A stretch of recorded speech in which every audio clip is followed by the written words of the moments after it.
goodness gracious, how's it going? Welcome to R, which is Intro to Statistics Programming Software. We're going to learn this today. The class hasn't started yet or anything. It's more like I want to be ready. You know, I want to be able to just hit the ground sprinting, and we don't start classes for another 29 days. So that's 29 days of just getting ready. Why is this not loading? Okay, there I am. There we go. All right, there's my music. Hello, music. All right, sweet. Music was really loud, though. Shit. Enter, send now. Okay, that's done. Let me charge my phone. And then we'll get started by learning some intro to statistics. Ah, exciting. Hold on. Oh, I still got to message Aphrodite on Fiverr too. Shit. Forgot to do that. Oh well. Oh well. All right. So let's learn some intro to statistics. Let me pull up my textbook here. UO people intro to statistics. Intro to statistics, learning materials. Okay. So these are, So these are the learning materials for the class. So we're going to learn introduction, sampling, descriptive, probability, random variables, the normal random variable, sampling distribution, overview and integration, final exam. This is over 9 weeks, 1 week for each section. So what we're going to do... Ah, I'm dropping my armrest. Oh, goodness gracious. Oh, my goodness. Okay. So what we're going to do, let me fix my microphone. Jeez. Is the preparation resources. Okay. I think this is it. It's just a PDF, right? PDF. Ah, hell yeah. Hell yeah, that's a PDF. Can I like make this?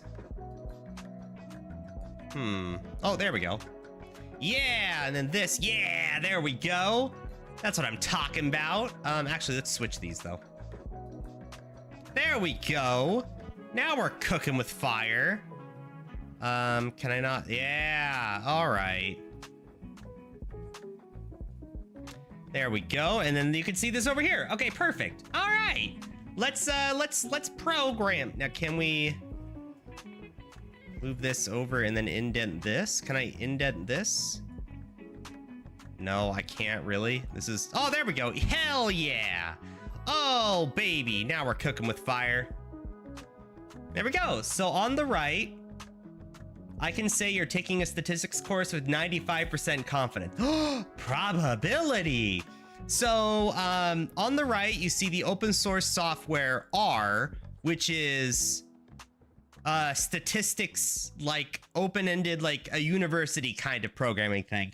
This is programming, but it's statistics programming. So that's what we're gonna do today. So I read a little bit up to through the first chapter. Blue, blue, blue, blue, blue, blue. Intro to statistics. Okay. Why learn statistics? I love these pages dropping back and forth. Key terms. The R programming environment. Okay. You may download R, and I did that. Some basic R commands. So R is an object-oriented programming system. During the session, you may create and manipulate objects by the use of functions that are part of the basic installation. You may also use the R programming language. Most of the functions that are part of the system are themselves written in the R language, and one may easily write new functions or modify existing functions to suit specific needs. Ooh! Let us start by opening the R console window and double-clicking on the R icon. Oh. The R console window. Okay, that's this one. Immediately after this prompt. Oh! 1 + 2 return. 3. Okay, based. All right, so it's like Python. It's like, it's not a compiled language or anything. Okay.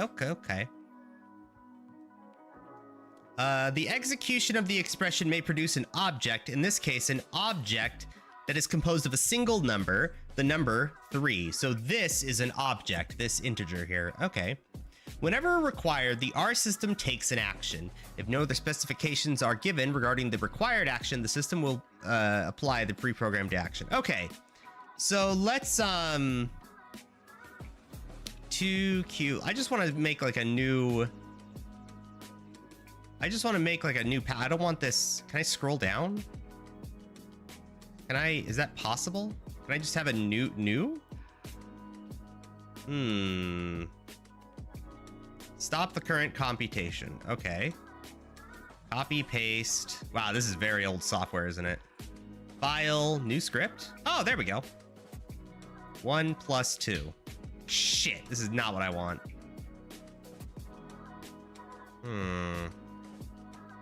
Close script. No. Okay, here's my console window. Can I, that just goes on forever, huh? How do I... So that does not automatically scroll down, but I kind of want to just do this, and there we go. Okay. Now we're going. All right. So what's next? This action is called the default action. So that's what I did there with a bunch of enters. In the case of hitting the return key after the expression that we wrote, the default is to display the produced object on the screen, which is 3. Next, let us demonstrate R in a more meaningful way by using it in order to produce a bar plot of figure 1.1. First, we have to input the data. We will produce a sequence of numbers that form the data.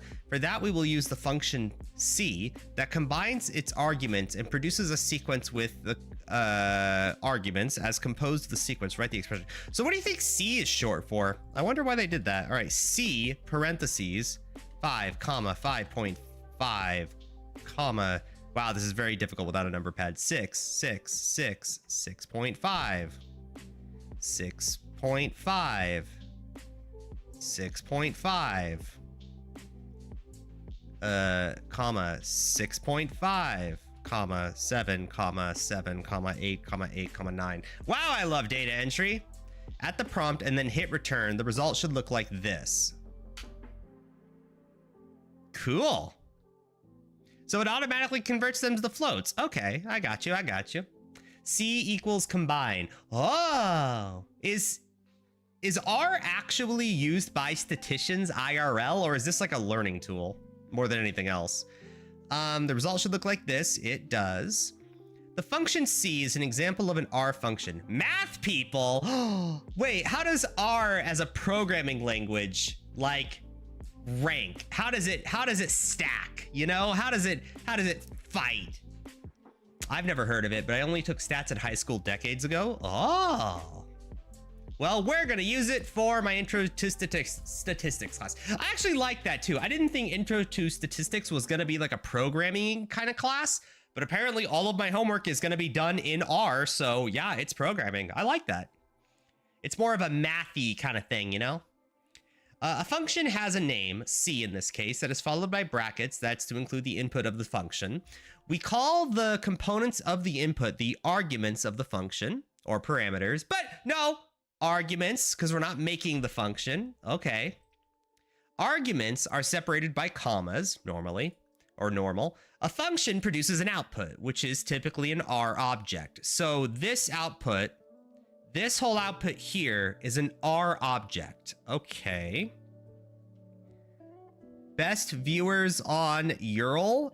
Excuse me, you're gonna get banned. I have to ban you people right away, otherwise you swarm my channel, sorry.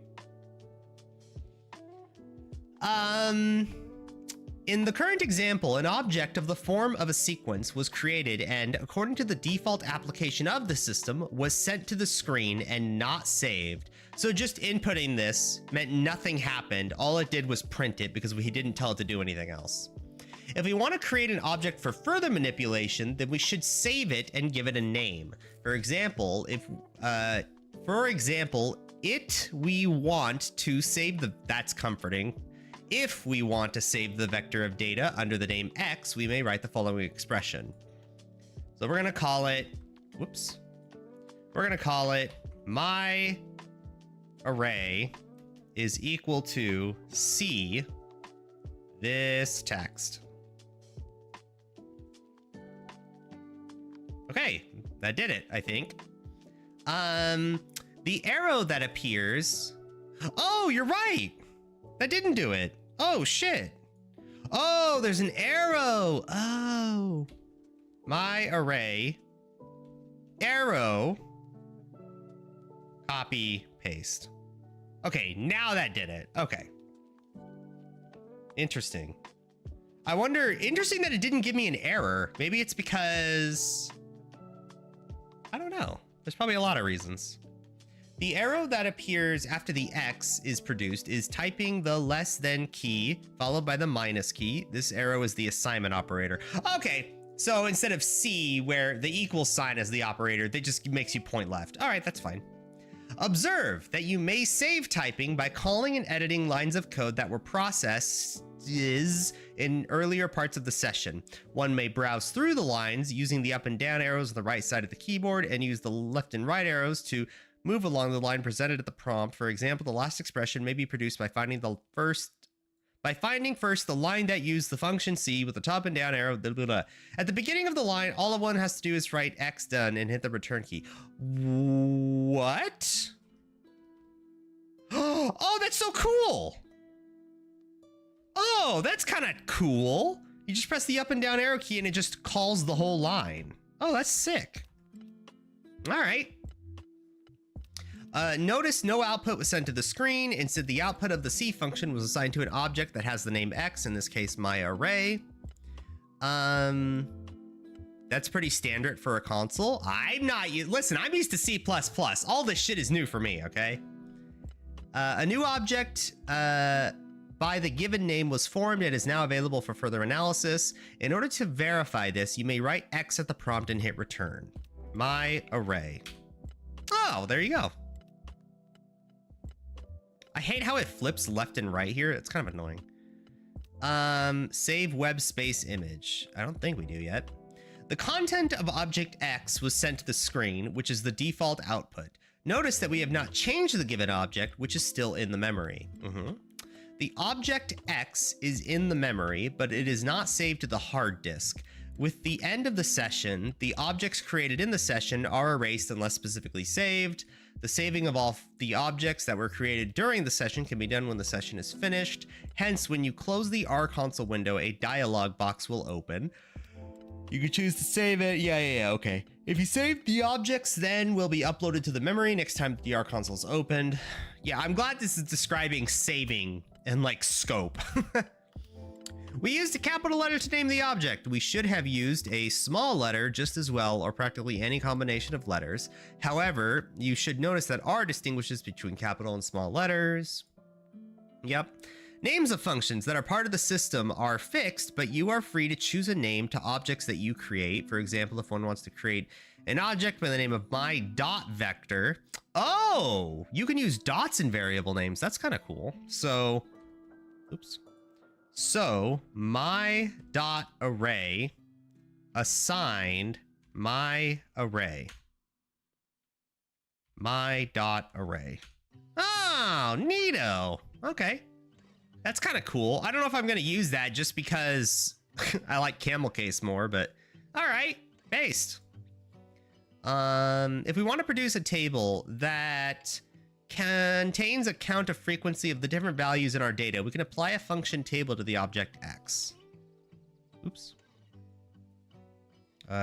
Table function my dot array. Ooh. What does that mean? Oh, I see what's going on. So it's giving me, oh, this is like the Y value in like an XY graph. Okay, I get it. So it has one instance of 5, one instance of 5.5, 3 instances of 6, 4 of 6.5, so on. Okay, cool. Notice that the output of function table is a table of different levels of the input vector and the frequency of each level. This output is yet another type of object. So we'll test in a second if that's done automatically. Because we grouped all of the similar elements next to each other. I wonder if we could just input these randomly and they still have the same result in the table. The bar plot of figure 1.1 can be produced by the application of the function plot to the point that is produced at the output of the function table. Okay, so calling the function plot using an argument table, using the argument myArray, we pull up. Oh, look at the little bar graph. Oh, I love statistics. Oh, that's so cute. Yeah. I hate the spacing on this graph though. But you know what? Actually, it is aesthetically not pleasing, but academically premium because you can see the difference between 6, 6.5, and 7. It's more accurate to the hump, right? Or whatever you call it, the climax, the fucking top of the crest. I don't know what you call it, bell curve. That's kind of cool. You get a little table. Damn, actually, that was really easy. It even like labeled the Y value for you too. Table myArray. Okay, so that we need to figure out how to rename that, but or maybe get the Y value, but like that's kind of cool. That was super easy. Also, it's interesting that the plot automatically did a bar graph. I thought it would be like, you know, bar graph plot table myArray or something, but okay, cool.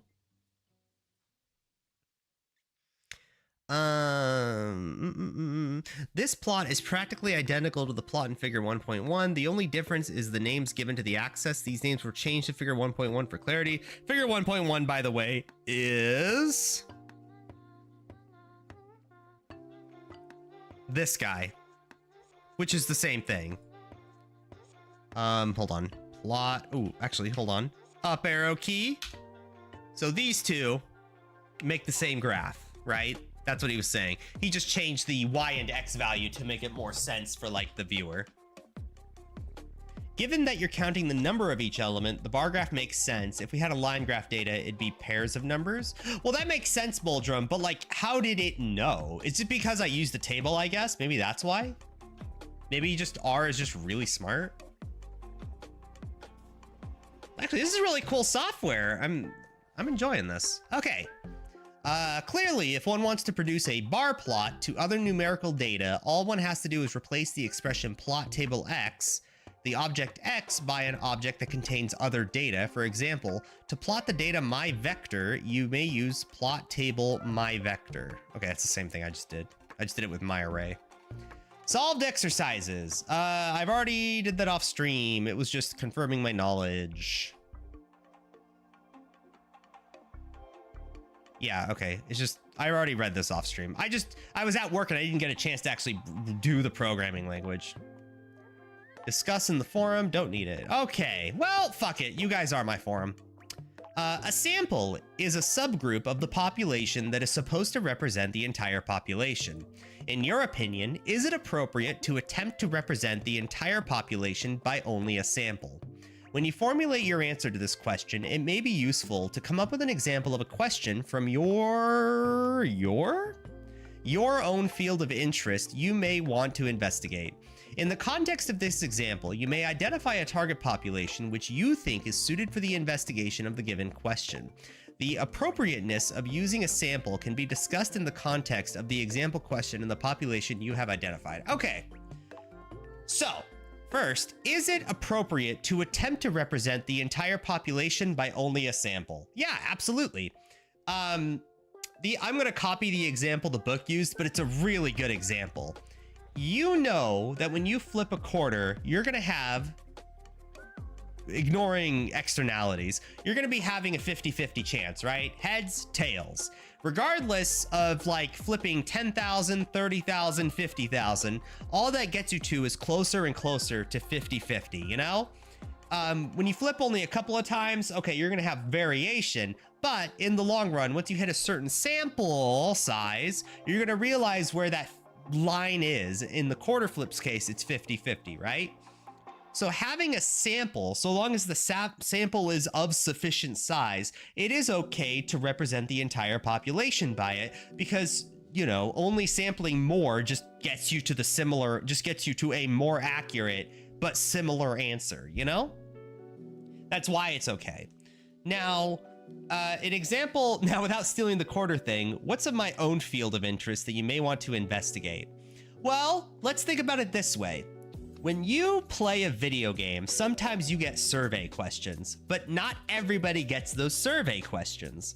So if you say hosted Path of Exile, right? And you wanted to ask everyone, hey, in Path of Exile 2, do you guys want to be able to use bows, right? Do you want that option?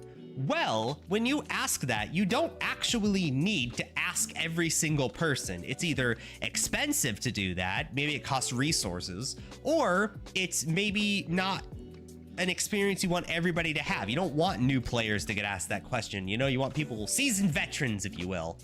So what you can do is you can set out a sample of how much you think needs to be representative of your total population, right? So maybe 1,000 players, for example, is all you need. So then you would send out that, and then you would poll accordingly. Overwhelmingly yes. Okay, sure. Then we do it, you know? That's an example of how you can only take a sample. But it said only by a sample. I can't imagine that situation. Maybe something known to as 100% probability. Oh, sorry, hold on. You, I think, are overthinking it.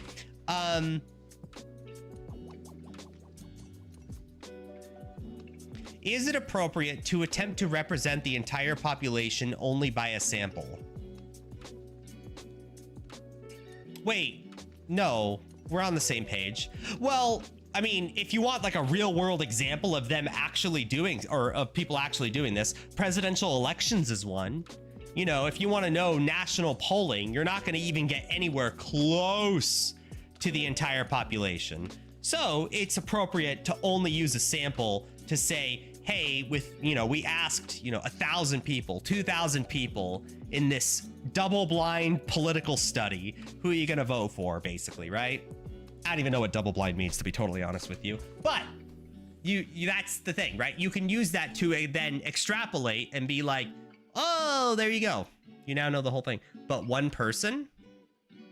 I don't know what you mean by one person. A sample can be more than one, right? Yeah, a sample must necessarily, I don't even know why I'm questioning that. Yeah, a sample can be more than one. Next. Sampling and data structures. Student learning objectives. In this chapter, we will deal with issues associated with the data that is obtained from a sample. Oh, well, there you go. The variability associated with this data is emphasized, and critical thinking about validity of the data encouraged. What? The variability associated with this data is emphasized, and critical thinking about validity of the data encouraged. Is encouraged? There's a lot of typos here. Chat, I have never seen so many typos in my life than fucking college textbooks. I don't understand this. Do they not have editors? How much money do they fucking make? Jesus Christ. A method for the introduction of data from an external source into R, this programming language, is proposed, and the data types used by R for storage are described. By the end of this chapter, the students should be able to recognize potential difficulties with sampled data, read an external data file into R, create and interpret frequency tables. So, chat, if I wanted to make a program that was like a data entry program, would I have the data entry? I'm trying to think about how to do this. Could you make an application in C++ that feeds that information to R? I guess you might have to use Python to kind of glue them together. But I kind of like how it automatically graphs everything. I don't know. Although I guess it's not really doing anything to the data besides, like, you know, visually changing it, which is important to statistics, but I guess C++ can do that, right? The sampled data. The aim in statistics is to learn the characteristics of a population on the basis of a sample selected from the population. An essential part of this analysis involves consideration of variation in the data. Variation in the data. Variation is given a central role in statistics. To some extent, the assessment of variation and quantification of its contribution to uncertainties in making inference is the statistician's main concern. All right, variation is present in any set of data. For example, a 16-ounce can of beverage may contain more or less than 16 ounces of liquid. In one study, 8 16-ounce cans were measured and produced the following amount in ounces of a beverage. Okay, well, let's do this. So let's make beverage measure. I don't like that. Bev measure, we'll call it that. And we're gonna give it the values. Ooh, pointing arrow, C, parentheses, 15.8, comma, 16.1, comma, 15.2. Ooh, we're gonna learn how to rearrange this. 14.8, 15.8, 15.9. God, I love data entry. 16.0, 15.5. Enter. So I want to try something. I want to table BevMesh, and I want to see if it automatically sorts everything. It does. Oh, wow. Based.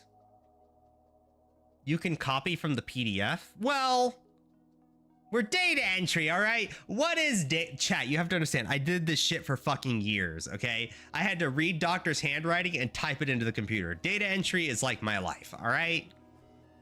The measurements of the amount of beverage in a 16-ounce can may vary because the conditions of measurement varied or because of the exact amount. 16 ounces of liquid was not put into the cans. Manufacturers regularly run tests to determine if the amount of beverage in a 16-ounce can fall within the desired range. Be aware that if an investigator collects data, the data may vary somewhat from the data someone else is taking for the same purpose. This is completely natural.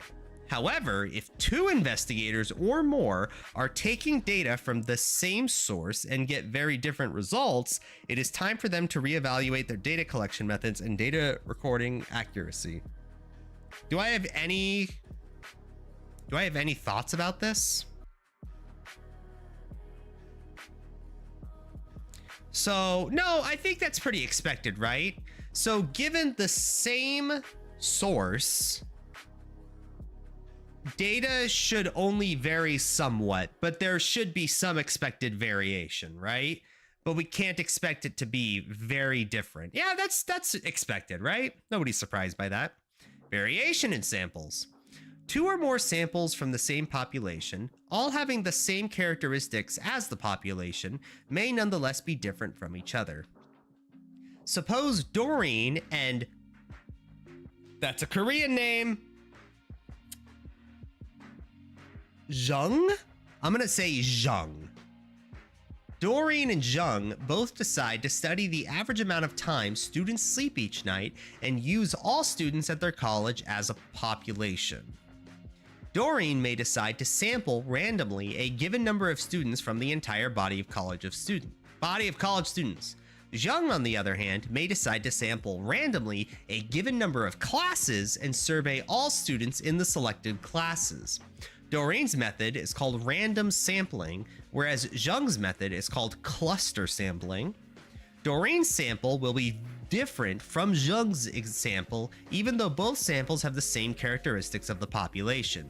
Even if Doreen and Jung use the same sampling method, in all likelihood their samples would be different. Neither would be wrong, however. Okay, so random sampling and cluster sampling. So if we wanted to see who is president of the United States, who did people want to vote for? What's the national feeling here? If we randomly asked people on the street, that would be random sampling. But if we went into the local cafe and then the local tire center and then the local gas station to get people's opinions, that would be cluster sampling, right? Is that the difference? Am I understanding the practicality of that? If Doring and Zheng took larger samples, i.e. the number of data values is increased, their sample results, say the average amount of time a student sleeps, would be closer to the actual population average. But still, their samples would be, most probably, different from each other. The size of the sample, often called the number of observations, is important. The examples you have seen in this book so far have been small. Samples of only a few hundred observations, or even smaller, are sufficient for many purposes. In polling, samples that are from 1,200 to 1,500 observations are considered large enough and good enough if the survey is random and well done. The theory of statistical inference, that is, the subject matter of the second part of this book, provides justification for these claims. Yeah, I've seen that a lot. Like on 538 is well, it used to be a polling thing I watched a lot. It's gotten downhill a lot, especially ever since Nate Silver left. But 538 used to have this where they would show, hey, this poll did 500 people or 1,200 people or like 1,300 actual voters versus like 800 registered voters versus like 15,000 like anybody's, right? Unlikely voters, I think is what they call them. So that's cool that like, oh, 1,200 to 1,500, that's large enough for like any population. It's like, holy shit, that's kind of cool. Frequency. The primary way of summarizing the variability of data is via the frequency distribution. Consider an example. 20 students were asked how many hours they worked per day. Their responses in hours are listed below. Let us create a thing called work hours that contains these data. So we're gonna assign to it a collection of 5, 6, 3, 3, 2, 4. Here, we copy it. It's fine. 5, 2, 3, 5, 6, 5, 4, 4, 3, 5, 2, 5, 3. Enter. Table work hours. There we go. Same answer. Sweet. Is that for any population or is it just for the United States? Probably for the United States, but realistically, because I only ever plan to work in the United States. How often do you need world population opinion on anything? Like, maybe if you need the entire continent of Europe's opinion on something, okay, maybe cluster sampling is kind of needed there. But if you get like 200 people from France, 200 people from Germany, 200 people from Italy, that's probably enough to get the general feeling of all of the EU's opinion on something, right? That's kind of what I'm gathering here anyway. But apparently the second part of this book, like the last half of the class, is dealing with like statistical inference. So stuff like number of sample sizes. So it's probably just giving me a prototype now. Yep, so we tabled the work hours, the sampled data. Recall that the function table takes as input a sequence of data and produces an output the frequencies of different values. We may have a clearer understanding of the meaning of the output of the function table if we present an outcome as a frequency listing the different data values in ascending order and their frequencies. For that, we may apply the function data.frame to the output of the table function and obtain, okay, so data.frame the table work hours. So the only difference here is that we're just taking that table of work hours function we did, and we're throwing that in a data frame function. Enter. Shit, did I do something wrong? Oh, I didn't forget parentheses. There we go. What was that? Geese, thank you for the bit. I totally understand what's going on. Well, it's interested to statistics, so yeah, this is the first day for me too, and we're only 30 minutes in. So this takes this table and then applies a data.frame to it. Work hours, frequency. Okay. So this frequency is the table. The work hours is our data up here. And then this is just listing 1 through 6 as part of the data frame. Okay, another way of visualizing the data. 2.2 like Geometry Dash? 2.2? Wait, where are you getting 2.2 from? What the fuck? Wait, I'm looking on stream everywhere. Where are you getting 2.2 from? Anyway, a frequency is the number of times a given datum occurs in a data set. According to the table above, there are 3 students who work 2 hours, 5 students who work 3 hours, etc. The total frequency column, 20, represents the total number of students including the sample. Okay, so add up the entire frequency column. That's the whole data set. The function data.frame transforms its input into a data frame, which is the standard way of storing statistical data. We will introduce data frames in more detail in section 2.3 below. Okay, well, we're in 2.2, so... Oh, that's what you meant. Oh, we're in section 2.2. Okay, my B. A relative frequency is the fraction of times a value occurs. To find the relative frequencies, divide each frequency by the total number of students in a sample, 20 in this case. Relative frequencies can be written as fractions, percents, or decimals. As an illustration, let us compare the relative frequencies of our data. So, frequency is going to be assigned the value of the table work. Oh! So frequency. Oh, wow, that's cool. I can give an object the value of a table. Oh, that's weird. I wonder what the use of that is, besides like using, you know? It's like a type def, you know? Kobe. Ooh, shit. All right, what do we do with it now?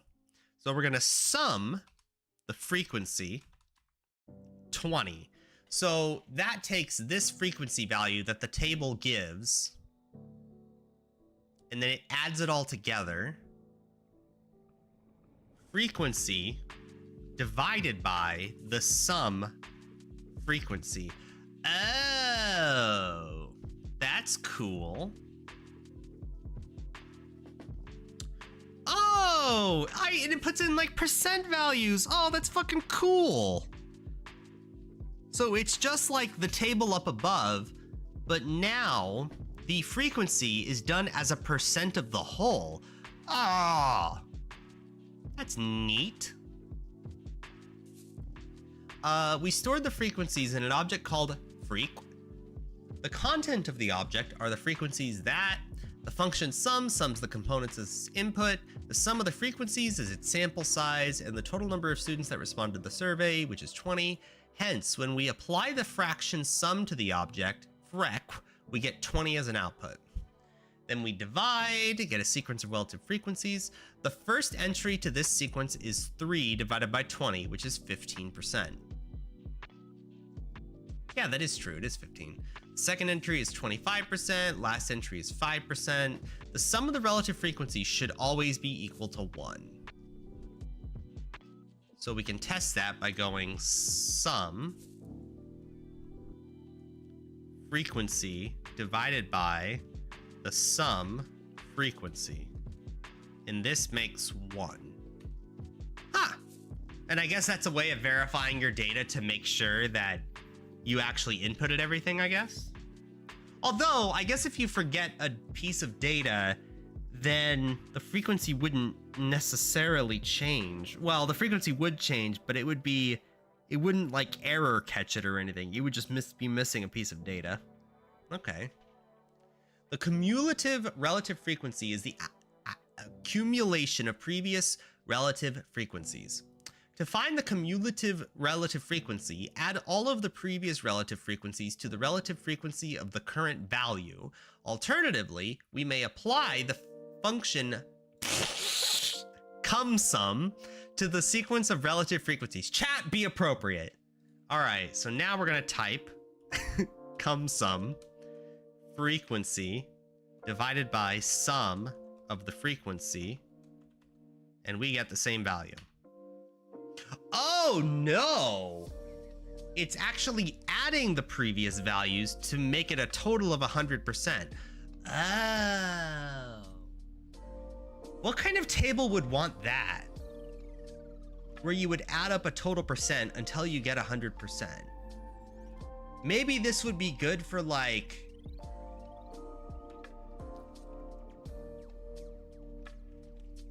This would be good if you need to add like the 3... I don't know. I guess this is the equivalent kind of display information you'd want on like a circle graph, right? A pie graph or whatever. This is the kind of information that would be on a pie graph. But so would this. I don't know. I wonder what CumSum would actually like give you in terms of practicality.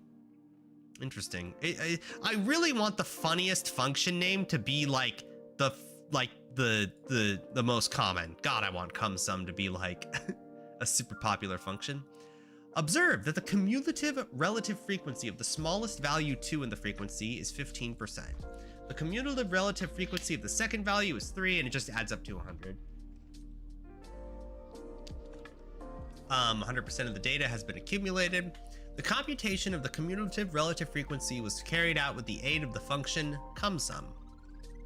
This function takes as an input argument a numerical sequence and produces as output a numerical sequence of the same length with the sums. Yep, that's about right. I don't know what the I wish he gave an example of like a use for that, but okay. I guess we could Google it.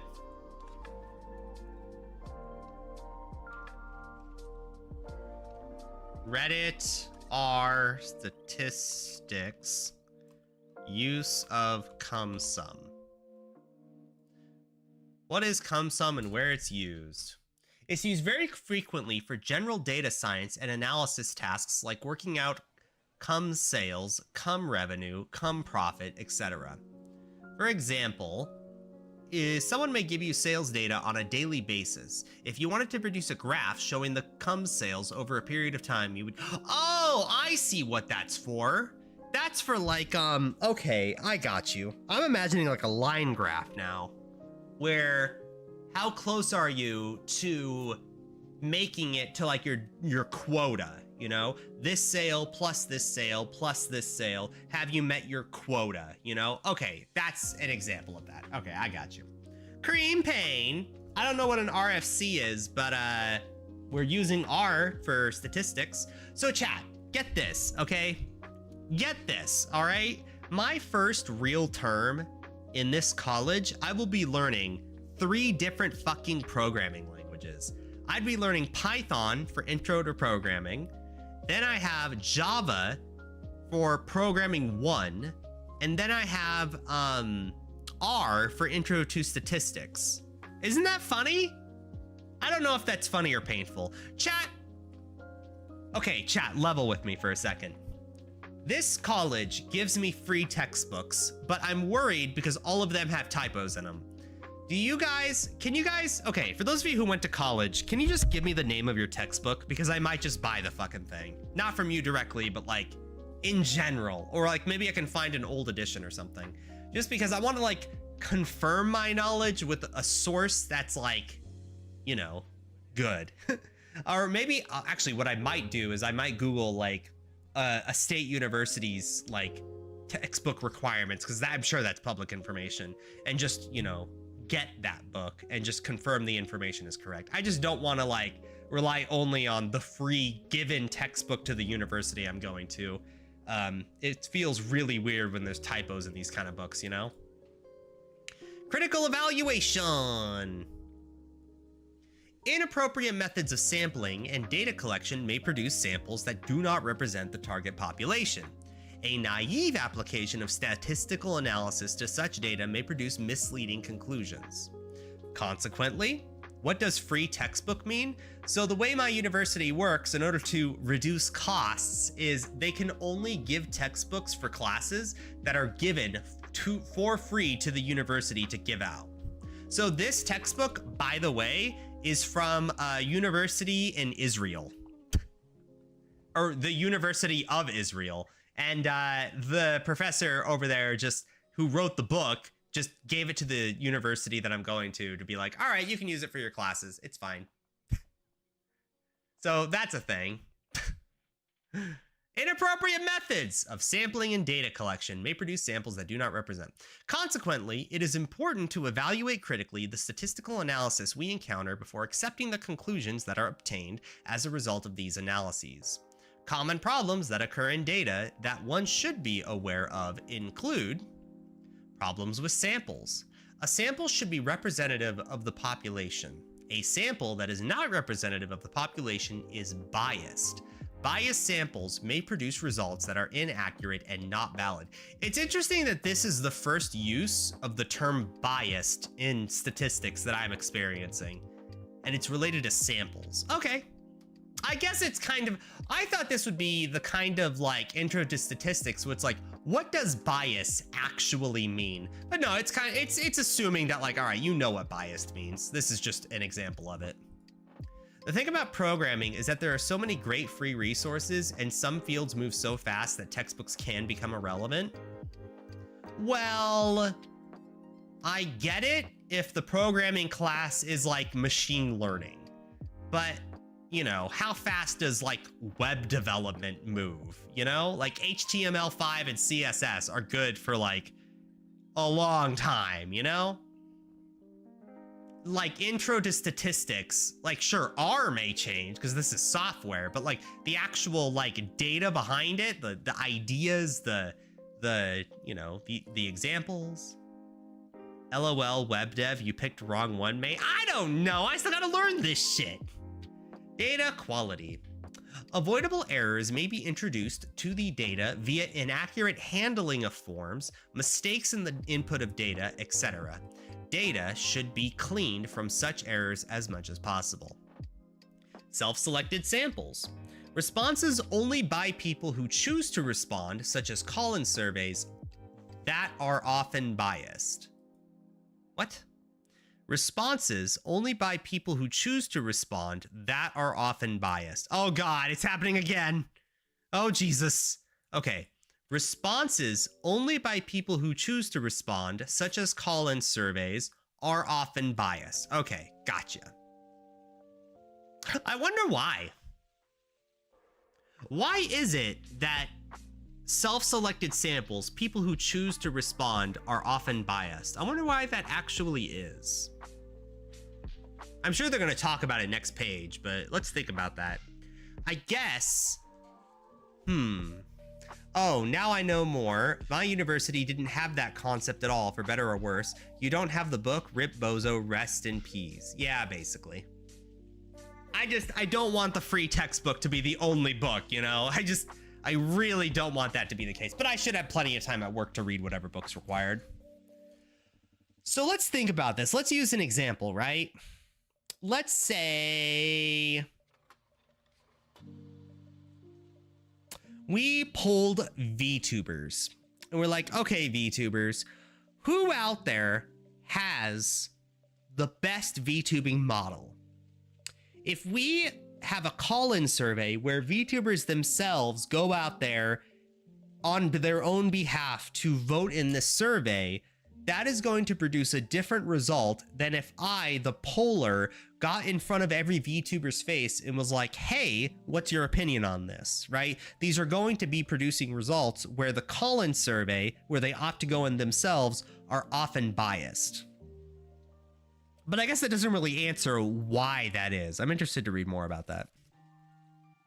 Web dev invent new shit every week. They love putting shit on the wheels, lubricate it to run faster, but in the long run it stinks. Ew. Not saying this is good, just the way it was. Sample size issues. Samples that are too small may be unreliable. Larger samples, when possible, are better. In some situations, small samples are unavoidable and can still be used to draw conclusions. Examples: crash testing cars, medical testing for rare conditions. Okay, makes sense. Undue influence: collecting data or asking questions in a way that influences the response. I mean, that comes across very fast at the end, but I think that's everyone's like number one thing they look for whenever they look at a political survey, right? Like, it's like 60% of Americans think that X is a terrible politician. And then the first thing everybody does is like, okay, but what was the question? So that's an example of trying to reduce undue influence, you know? Oh, there's more. Causality. A relationship between two variables does not mean that one causes the other to occur. They may both be related, correlated, because of their relationship to a third variable. Correlation does not equal causation. Easy peasy. Self-funded or self-interested studies, or self-interest studies. A study performed by... Am I out of music? Hello? Oh, there we go. A study performed by a person or organization in order to support their claim. Is the study impartial? Read the study carefully to evaluate the work. Do not automatically assume that the study is good, but do not automatically assume the study is bad either. Evaluate it on its merits and the work done. Okay. Tabsin! Hello, how's it going? We're reading about statistics using R. Misleading use of data, improperly displayed graphs and incomplete data. Okay, so to use an example of, actually, let's try this. What was it called? It was table.data? Data frame. What was that called? Oh, plot. Okay. So plot, frequency, enter. Okay. So this is like a plot of what we just made, right? So if we wanted to make this biased via misleading use of data, what we could do is instead of starting at 0, we start at 1. And what that would do is it would cut off all of the bottom of every bar thing. And what that means is that the differences between each value are seen as visually more impactful than they actually are. That's an example of misleading use of data. Obviously, the not starting from 0 thing is something every single person knows. It's like, okay, obviously, but still, it's a good example. Confounding. Confounding in this context means confusing, when the effects of multiple factors on a response cannot be separated. Confounding makes it difficult or impossible to draw valid conclusions about the effect of such a factor. Okay. Reading data into R. The R being the language on the right there. Whew, thirsty. In the examples so far, the size of the data set was very small, and we were able to input the data directly into R with the use of the function C. We did that here, for example, under work hours. In more practical settings, the data sets to be analyzed are much larger, and it is very inefficient to enter them manually. In this section, we learn how to upload data from a file in the comma-separated values CSV format. What? The fuck is a CSV format? Wait, what's that? .csv format. It's an Excel spreadsheet. Is a CSV file an Excel file? CSV and Excel or .xls are two different file extensions containing data. CSV, the data is in text format separated by commas, and in Excel, the information is tabular form with rows and columns. Oh. But Excel can be the place you input data into. Okay, cool. Excel, but plain text. Ah. The file can be found on the internet at... Okay, so this is the sex and height of 100 individuals. So we're going to download that. We're going to open it. Desktop. Wait, the fuck? Hold on. Downloads. Minimize for a second. Grab this, move it here. No, don't open it, just move it. There. Okay, there you go. Excel can have weird issues with R. Cooley! Long time no see, how are you? Oh, I hope you're doing well. All right, so we will discuss the process of reading a data from a file into R and use this file as an illustration. Okay, so we have it now. Saving the file and setting the working directory. Before the file is read into R, you may find it convenient to obtain a copy of that file and store it in some directory on the computer and read the file from that directory. We recommend that you create a special directory in which you keep all material associated with this course. Well, let's do that. Let's go to this PC. Let's have a new drive.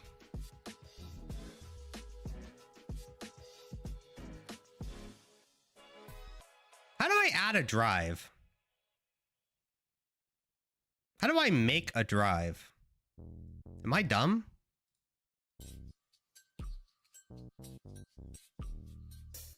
I don't want to format it.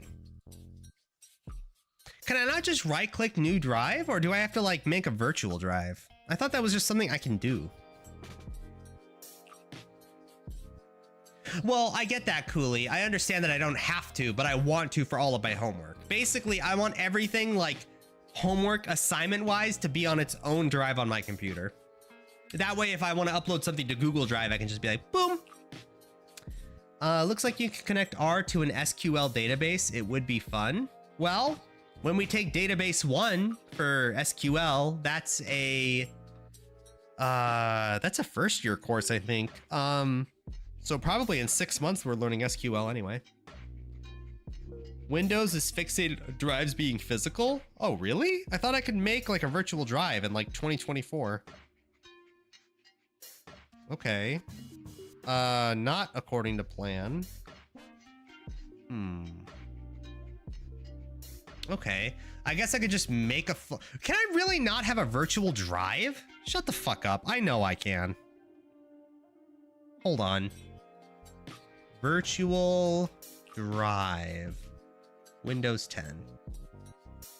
Not fuck God. Just go to Google. Oh my God.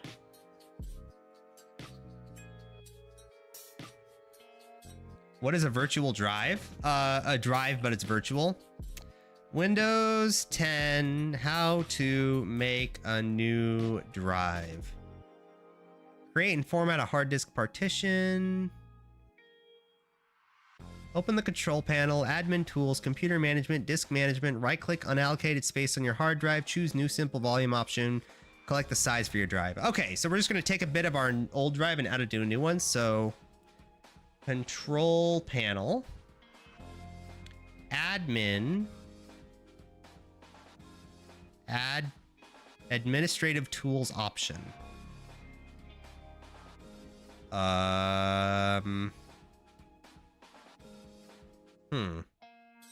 Hardware and sound, I guess?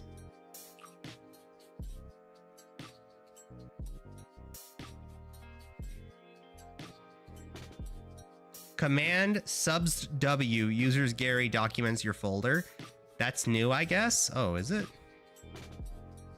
Administrative tools. There we go.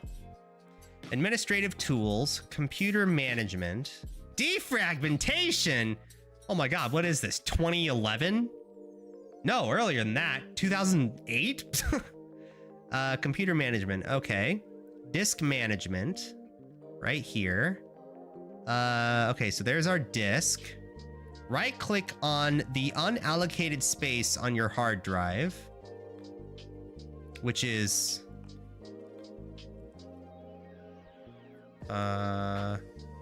healthy recovery, 548 megabytes. That's disk. I want the whole thing, which is free space. Okay, so this.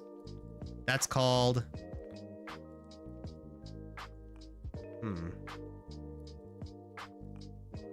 This. Okay, it's this.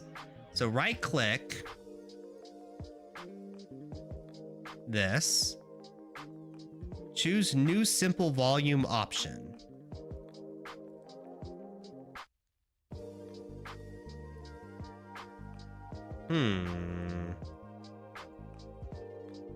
Okay, so that's the whole disk. Change letters, open, shrink volume.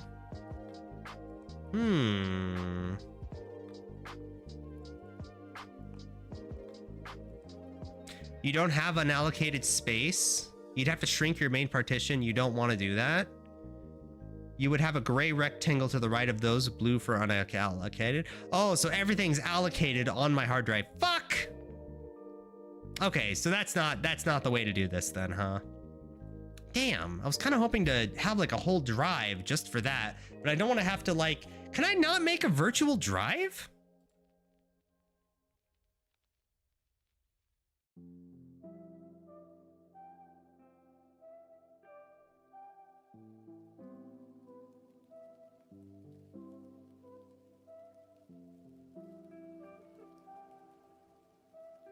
You just want a drive letter for saving stuff. Yeah, just use the subst command.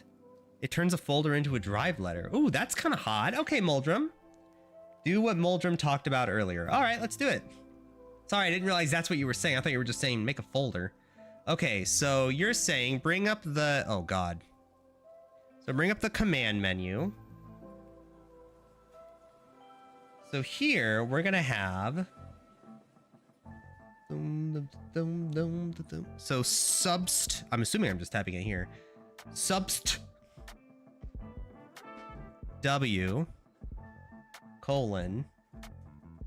C... colon... backslash... users... backslash... Gary... backslash... documents... backslash...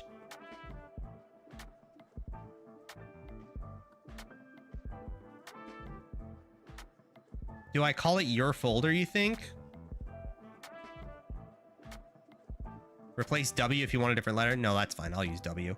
So what we're going to do is we're making a drive that's a W drive instead of a C drive. And it's going to be going into Documents, John, and we're going to call it whatever folder we want. So we'll call this University Work. We'll call it that. The folder has to exist already. Thank you. New folder, University Work. Cool. And then enter, right?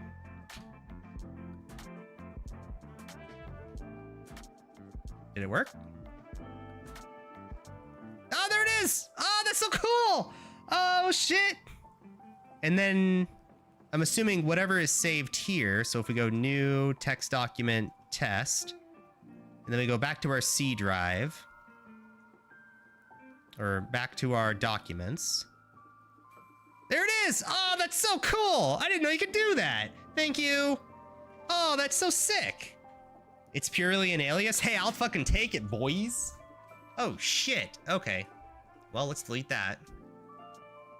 So let me make a new folder here. Let's organize some work. So we'll call this statistics. Ooh, you know what?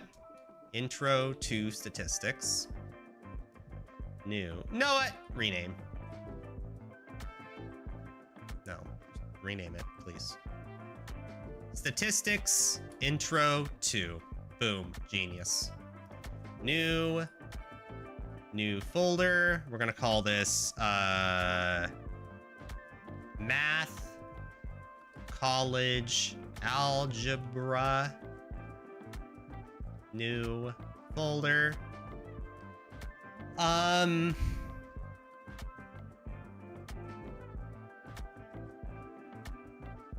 it's amazing how close delete is to the word rename. This needs to be rename. Programming intro to. New folder, programming 1. Course numbers for clarity later when you have 20 folders. Yeah, we will. You statin yet? Yes, we are. Look. Hold on. Table. Oops, that's the wrong one. Shut up. Hold on. Plot frequency. Huh? Look at that. Look at this little stat table. I think for day one stats, I'm proud of what we're accomplishing today. Now, I don't know how to make a line graph. Don't ask me that. Staten Island up in here? Hell yeah, bitch. And then I need one more folder for, call it, well, no, I shouldn't call it that. We should call it, like, I don't want to call it login info. I feel like that's kind of unsafe. We'll call it miscellaneous. Know what? Yeah, we'll just call it miscellaneous. Okay, based. And you know what we're gonna put in there? We're gonna put the file called don't open idiot, and we're gonna put that right into the miscellaneous file, and we're gonna delete it. And there it is. Okay. All right, so that's in there. We are well organized. We now have a rename, and we're gonna call it local disk W? No. We're gonna call it university work. There we go. We're gonna call this, instead of local disk, know what? We're not gonna rename that. I'm not even gonna risk it. I don't know what that's gonna do. To be safe, call it unlog info big brain. Based. Can you call the folder augs? Like auxiliary? No, we're gonna call it university work. Boy! That is cool as shit. This is exactly what I wanted, by the way. Thank you. That's cool. Yeah, this is kind of what I wanted. I guess it doesn't matter how much space is in it. If you can hide that, that'd actually be excellent, but cool. It does consider it a different drive for move copy purposes. Right-click drag things for context menu when you drop it. Yeah, I saw it was like copied automatically, and that's why I had to delete the old one, but yeah, basically. Hey, it's good enough for me. It's what I just want to be able to just click on this and just have access to everything college related. It's exactly what I wanted. Thank you. All right, let's continue. We call that, what did we call that? A sub-ST? Substantial? Substituary? Saving the file and setting the working directory. Oh shit, there's our first thing. Okay. So we have our ex1.csv here. So we're gonna call this, oops, documents, university work, statistics, new folder. We'll call this book examples.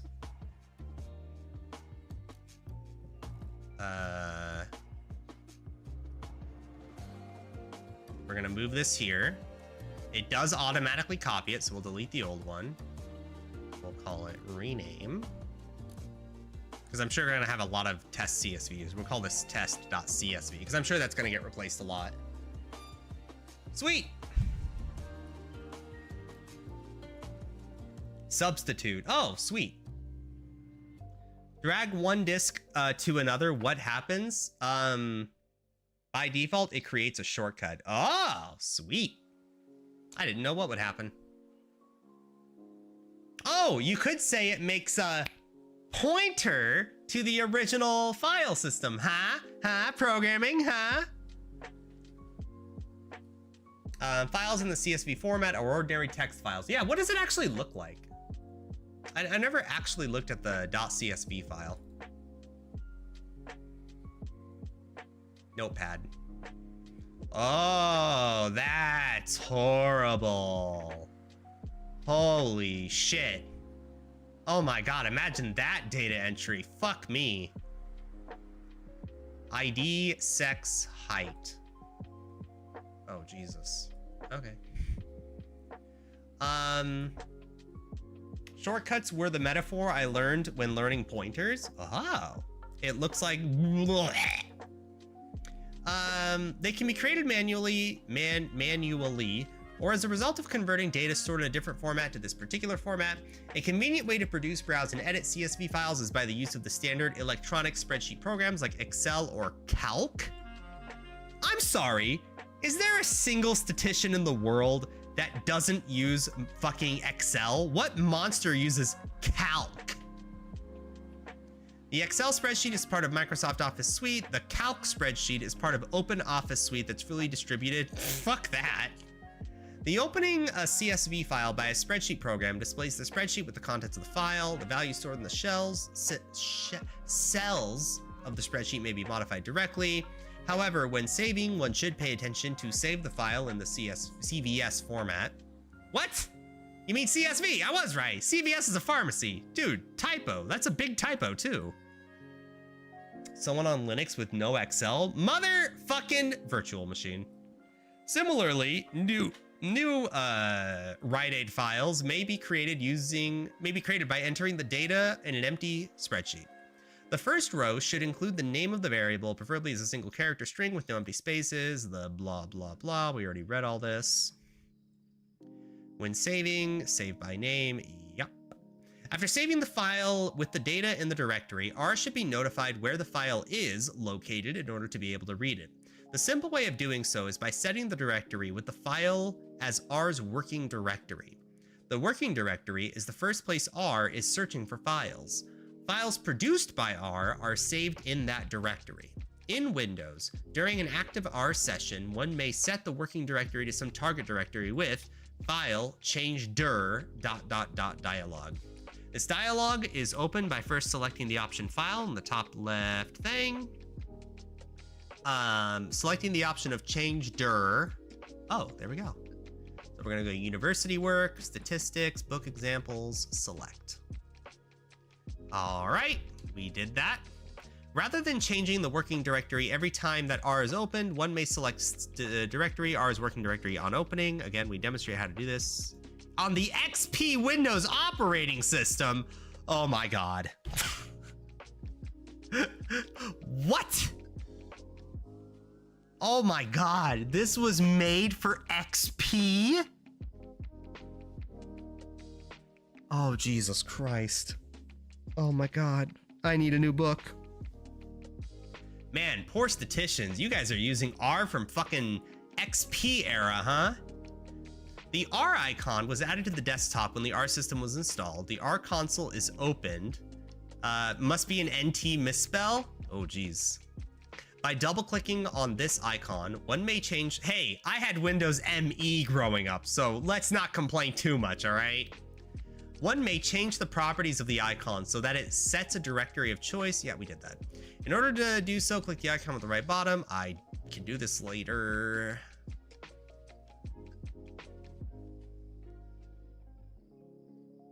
Okay, one wants to fix the directory containing that as the permanent working directory. I don't. We can change it. I'm going to change it later. It's going to be a different file. Henceforth, each time R console is opened. Okay, in the rest of the book, we assume that a designated directory is set as R's working directory and that all external files need to be read into R, such as that CSV file. For example, are saved into that working directory. Once a working directory has been set, then the history of subsequent R sessions are stored in that directory, yada, yada, yada. Oh my God, look at that beautiful screenshot. Holy shit. Oh my God. That is horrible.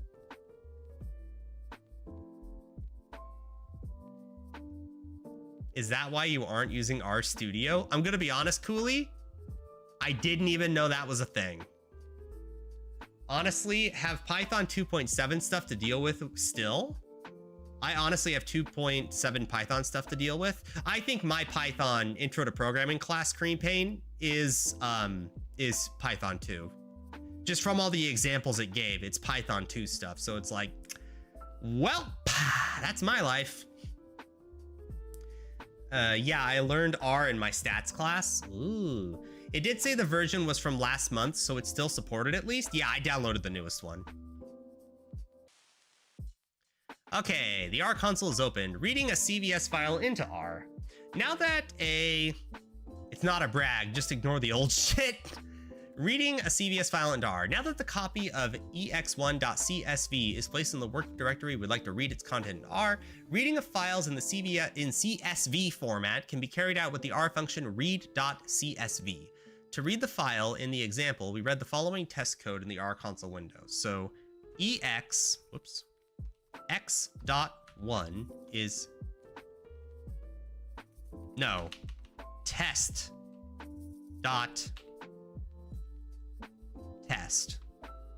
is assigned the value with the arrow here.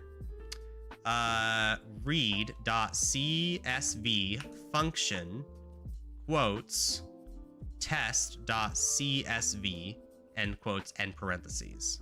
Enter. Okay. So if I did table test.test. Oh God, there it is. Okay. Cool. That That's a lot. A table is not a good way to represent this data. Okay. Oh my god. Jesus Christ. All right. Well, let's try plotting it. Oh, I guess I could just write it. Test.test. There we go. That's the correct data. Okay, this is what I wanted. That's a better way of reading it. Cool. What is it? 100 sample size. All right. You found the table. You like it? Well, it was the wrong way to store that information. What's next in your course? COBOL? Well, I have to learn SQL at one point, and something called DB2, but I don't know if that's meant to stand for databases 2, like the class, or DB2, like a programming language. How many times are they gonna say sex? I don't know. Listen, we already learned the function CumSum, all right? Sex. I think statisticians are secret furries, all right, you perverts. DB2 is an IBM software. Oh. Do I really have to learn that? Is that like a learnable thing, or is that like IBM proprietary shit? The furries are in IT? You say that. I don't know. When I think of an IT guy, I think of like a trade. You know, I think of like a guy with muscles, all right? I think of a guy that gets out there in the middle of nowhere pharmacy to fix some printer, okay? That's what I think of when I think of an IT guy. I think the secret perverts are in stats. Not sure if that's the only DB2. IBM DB2 is a cloud-native database built to power low-latency transactions and real-time analytics at scale. Ooh, the furries have infiltrated tech, it's true. I think it's more like, tech is just a very, like, open, you know, not judgmental, like, work community, so I feel like furries feel very welcome there. But we don't judge them. I'm not one, but we don't judge them, all right? The function read takes as input arguments the CSV file. Notice that we erased the middle rows. In the R console window, you should obtain the full table, which we did. The objects ex.1, or in our case, test.test, is the output of the function. That CSV file is a data frame.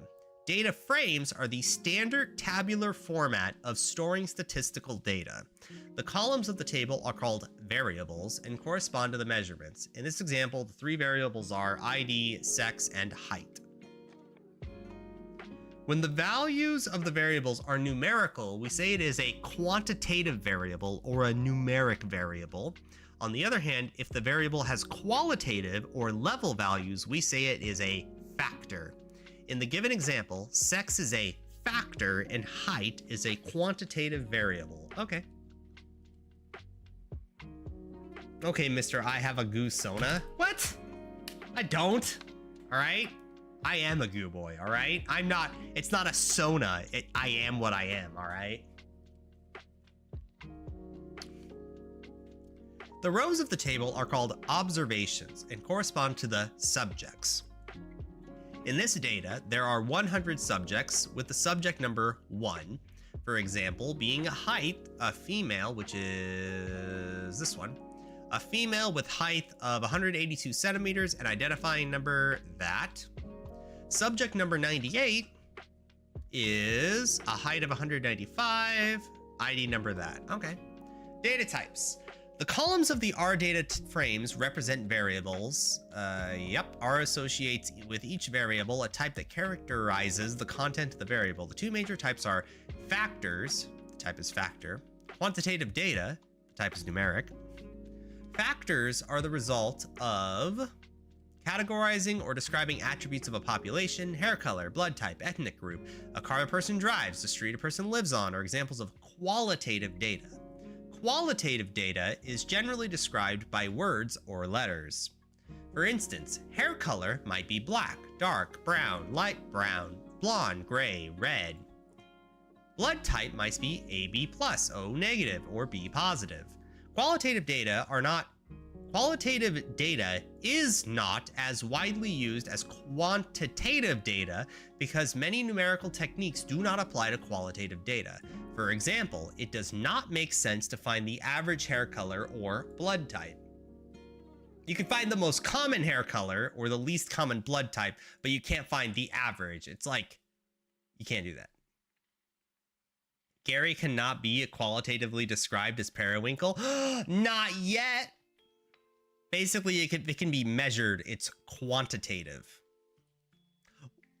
Yeah, that's true. I guess you could find the average number of people who have brown hair in a community, but the act of having brown hair in a data set is qualitative. You could put a hair color in RGB. I mean, you do know the answer would be like extremely dark brown to the point of being black. That's basically the human race's average hair color. Turn color to RGB color and calculate the average. I know everybody's saying RGB. Guys, it would just be near black. Come on, that'd be a boring study. But yeah, I guess it could be quantitative.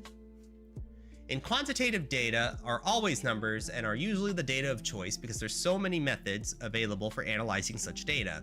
Quantitative data is the result of counting or measuring attributes of a population. Amount of money, pulse rate, weight, number of people living in your town, and the number of students who take statistics are examples of qualitative data.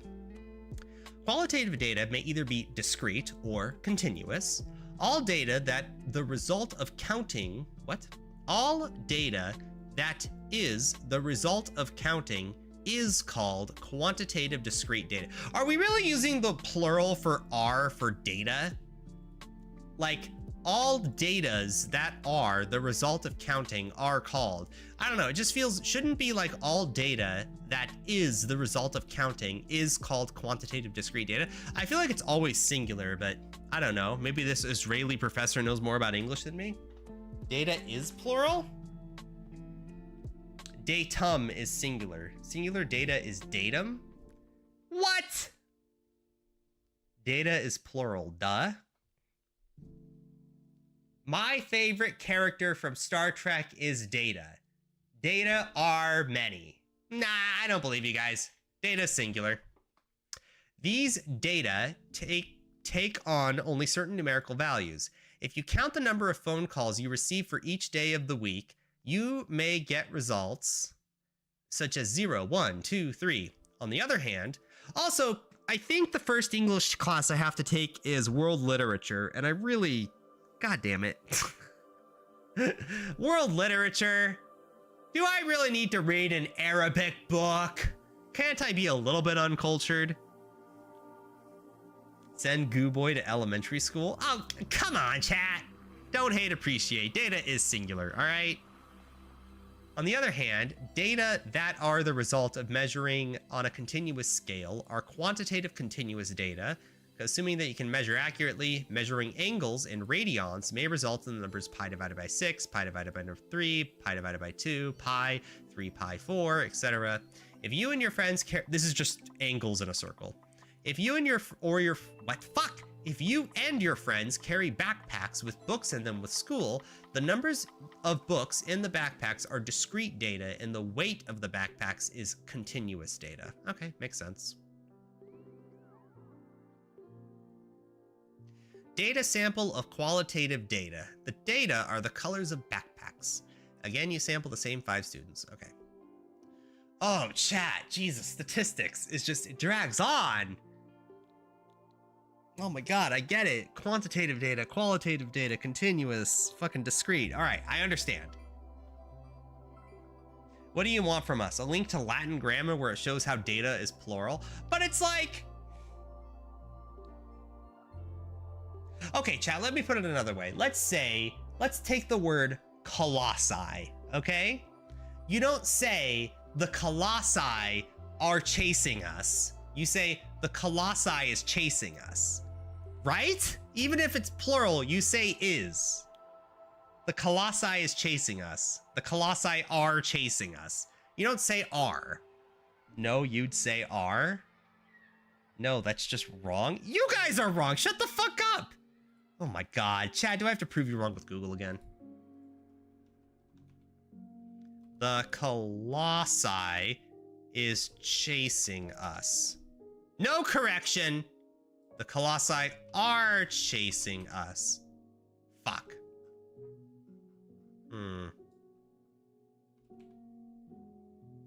Colossi.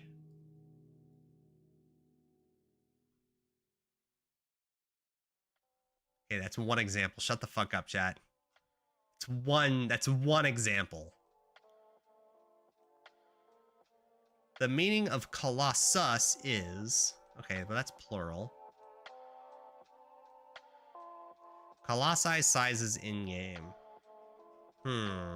Okay, but this is like AI shit. What if you were being chased by fish?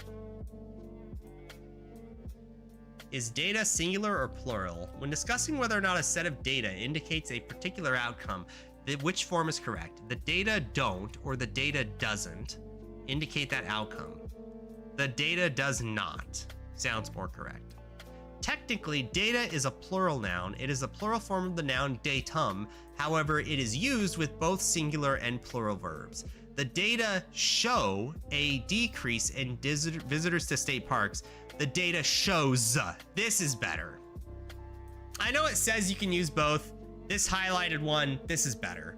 The data shows versus the data show. Who says the data show?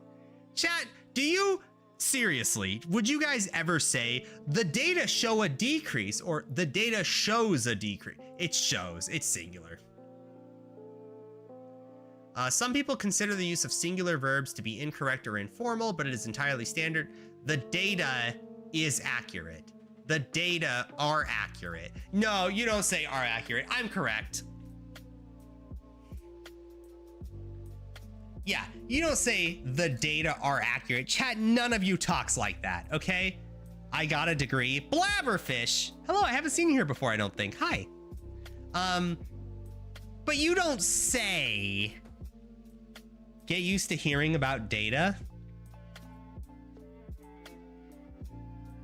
I'm more forgiving for the word data. It is frequently treated as a collection of data singular versus the data multiple. You're playing wrong on colossi though. Okay, I'll take that 50-50. I'm wrong about colossi, you guys are wrong about data. Statisticians say it so they don't have to constantly fight with each other. Yeah, but we can all agree the data are being recorded makes you sound like a fucking 1995 Japanese port to the American NES. Like, all people are sick or whatever the fuck the meme is, right? What's that? What's the fuck? What is that? What's that meme? All your people, all your base are belong to us. Is that what that is? That's how you guys talk about data. All your data are belong to us. All your data are being recorded. All your base are belong to us. Yeah, exactly. Because base is the plural of base. Shut up, chat. I know you're about to say bases, but you're not based when you say that, all right? Anyway, I think I'm correct. I'm gonna say is instead of are. That sounds, you guys make it sound weird. I got a degree in robbery because I just stole your heart. Oh, you little bitch. Come here. Come here, new guy. You're right. Chat, one day I'll get a third monitor so you don't have to see me when I do that. I feel exposed. All right, next. Solved exercises. Okay, what happens if I just... Okay, so fuck me. Is that just the end of it? Descriptive statistics. All right, let's do stuff with this thing. Let's go plot test.test. What happens? Okay, this is wrong. Something went very wrong here. Is there a better way to plot this information on a graph? I don't think so, right? It's not really like a graph kind of information. It feels like having just this information displayed might be the best way to do it. Maybe organized by height? Could I do something like plot test.test parentheses height? Is that allowed? Could not find function test. So I do plot test.test.height. I wonder how you just find height in a .csv file. Void Ripper. Ooh, long time no see. Really long time no see. Your name sounds super familiar, though. Interesting. I wonder how you would grab that information without getting the rest of it there. I feel like that should be like a thing, right? I'm surprised you don't grab it in OBS to make it bigger instead of grabbing your tuber window. Well, here's the... Okay, you want to see that? Here, let me show you why I don't do that. Okay, guys, here I come. You ready? Let me show you why this doesn't work. Woo! Woo! Here I am. See, chat? Do you see why we don't move Gary the Goo Boy? Oh my goodness. It's almost like I have OBS filters over me that change my look a little. Oh my goodness. If you guys want to know what that is, if I disable my top layer here. Oops, that's the wrong folder. There we go. This is Gary the Goo Boy with ghost filter on. And then this is Gary the Goo Boy without any highlight layer. See? And this is Gary the Goo Boy with pink. Uh-oh. Wait. It's not aligned. What the fuck? Wait, when did that get not aligned? Hold on. I gotta fix this. It's off by like 1 pixel.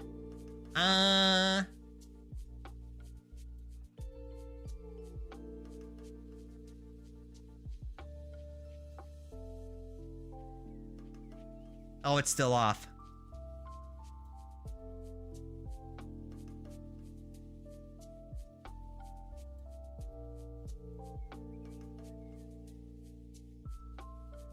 There? No, it's still getting shaken. What the fuck? Why? Oh, now it's really off. Oh no, what happened? Oh no. What happened?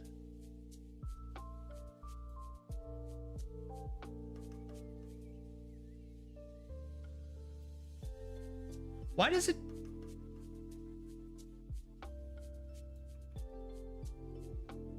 Pink is too big. Yeah, that's the problem, isn't it? There, does that fix it?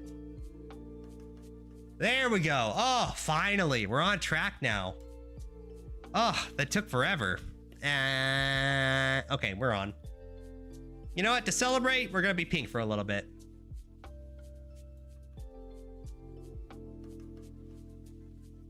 Inside you, there are 2 Goo Boys. Oh, there's more. Watch. You have blue. You have yellow. You have white. You have... Fuck. We'll do pink. Ghost and Maid redeems above. Chat, I can't. You had Ghost. I can't do Maid because my Stream Deck, my computer restarted. I have to boot up Stream Deck software. Just, your points are gone forever. I'm sorry. They're gone. All right. I ate them. Student learning objectives. This chapter deals with numerical and graphical ways to describe and display data. This area of statistics is called descriptive statistics. You will learn to calculate and interpret these measurements and graphs. By the end of this chapter, you should be able to use histograms and box plots in order to display data graphically, calculate measures of central location, mean and median, calculate measures of the spread, variance, standard deviation, the interquartile range, identify outliers, which are values that do not fit with the rest of the distribution. Okay, here's what I think this is. I'm gonna bring out paint for a second. I'm guessing this whole thing will look like this by the end. Here's our Y value, here's our X value, and then it's gonna be like, red. Point,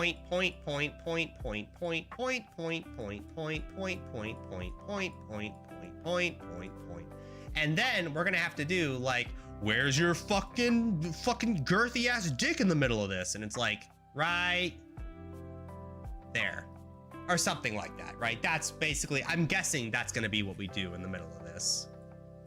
I'm guessing that's gonna be this next lesson for descriptive statistics. Guys, stop redeeming points. I don't have software right now for like the costumes, okay? You get colors, okay? You know what? Here, we'll do yellow. I think that's fair. Wait, why is yellow off? Oh no, chat, what happened? Oh, hold on, let me fix yellow. Oh, look how off it is. Oh, it's so ugly. Ugh. Okay, hold on, where's yellow? Give me that. Move it up here. Shrink it. Okay, that's close enough, right? Yeah, we'll do yellow for a bit.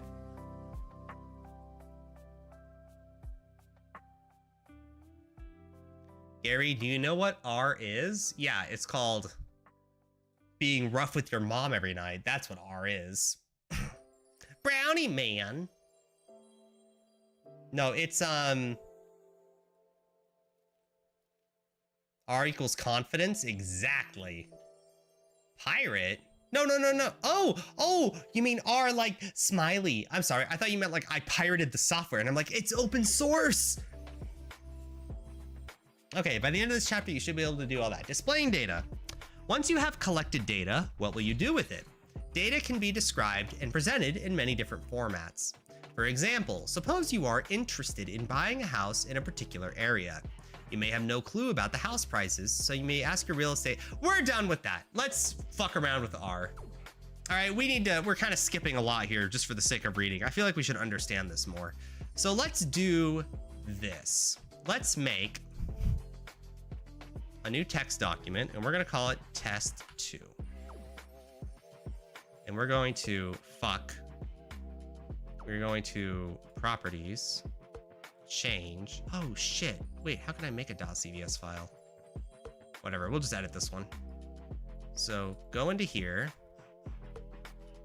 So we're gonna have, let's just have one number here. Let's go, how cute is, here, we'll call this cuteness. And instead of all this shit, we're gonna call it, you know what? We can be clever about this. Wait, what? Fuck? Oh, undo? Undo's the undo? Oh my God. Based. Okay, so let's go cuteness and we'll go with chat name, comma. And then, all right, let's get some chat names here. Moldrum, comma. Wait, how does that format go? Is it quotes? No, it's not quotes. It's just Moldrum, comma, number, right? So we'll say cuteness 8. Brownie man, he's introduced me to his significant other, 10. Science floor, for saying I look like piss right now, he gets a cuteness of 1. Let's see. What's up? He gets a cuteness of 5 because he's always here to help me, but he's always to the point. He's like a stern man. No spaces needed in CVS. Not sure if that'll matter for R. Oh, okay. So the format is like this, right? I don't need like quotes anywhere. Music, hello. I'm out of Vi music. All right, Star Guardian it is. It's fine, I take that 5. Oh, geez. Let's see here. Let's go Cooley, oh no. For cuteness of just coming here with the pirate eye and then also saying hi, but also being here like the longest on stream. Oh, constant 10. No! 9. Because we need variations in data. I'm gonna be honest, that's why. I don't know if you guys know this, when I had my 100th stream back in 2022, it must have been in January. I had my 100th stream. I had a special page on the PowerPoint presentation I gave chat, and one of those pages had like hey, thank you for all the lurkers out there. And one of the lurkers was Cooley. I just always saw him in my chat. So there you go. He's a longtime watcher of the channel. Yep, only need commas as the name comma gets separated as the value implies. And can Excel export as CSV? Yes. Usually you need quotes if the value includes a delimiter. Is a delimiter, this is like Python shit. A delimiter, is that just an integer? Like, what does that mean in the context of like not C++ land? The comma is the delimiter. Usually you need quotes if the value includes a delimiter, really. Mail. Oh. Okay, you're right. So this should have quotes around it. Quotes, quotes, quotes, quotes, quotes, quotes, quotes, quotes, quotes, quotes. I misspelled Cooley, sorry. Void Ripper! You get it too, because your name sounds very violent. Oh! Your name's not Void Ripper, it's... No, it is Void Ripper. It sounds... I was about to say Void Ripper, but nah, it's Void Ripper. It only needs it if someone's username had a comma in it. Well, it doesn't hurt if it has it though, right? All right, so we'll just do that now. Let's just have that be our data. So, file, save, close. So now, test.test does not get updated. Okay, okay. So test.test is going to be assigned the value of read.csv, parentheses, quotes, test.csv, end quotes, and parentheses, test.test. There you go! Ah! So now if we plot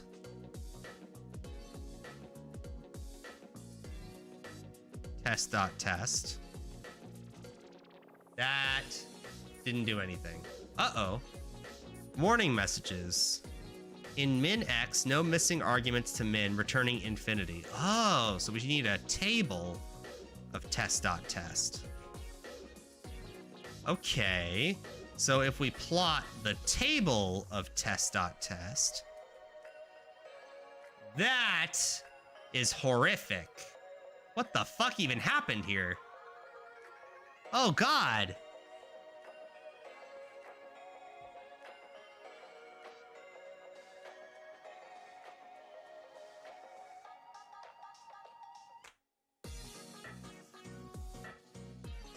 What's even happening here?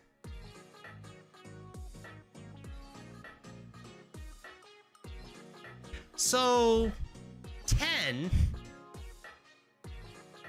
I don't even know how to read this.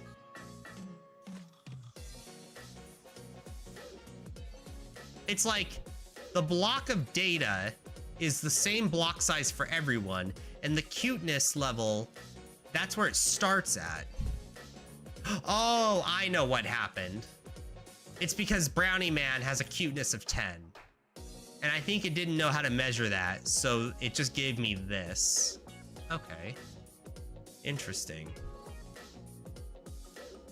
Oops. Oh, well, there goes that. Fuck me. All right, so we learned a lot today. Here's the deal. We're gonna end stream now. Tomorrow, by the way, pay attention. Tomorrow, there's gonna be no stream. I have to riz somebody. I'm gonna make mac and cheese for them. She's not feeling in a good mood and she likes mac and cheese. Some things would have you escape character, like when slash is a special character, you'll do a // to not process the slash. That's confusing. Anyway, everybody, that's gonna be the end of stream today. We're learning a lot. Tomorrow we're not streaming, but the day after, ooh, baby, the day after. I think we're gonna go back to Python. I like this idea of bouncing between everything. I'm thinking that for Python, we somehow incorporate algebra into that. I don't know how we're gonna plot points in our Cartesian plane in Python. We'll figure out something. We'll figure out something, chat. All right, everybody, have a good night. Have a good evening. I'll be back Not tomorrow, because I have to riz somebody. I gotta make mac and cheese, I'm sorry. But we'll be back Thursday, the day after tomorrow, where we're gonna use Python to do something algebraically. Anyway, have a good night, have a good evening, give me kisses. Goodbye.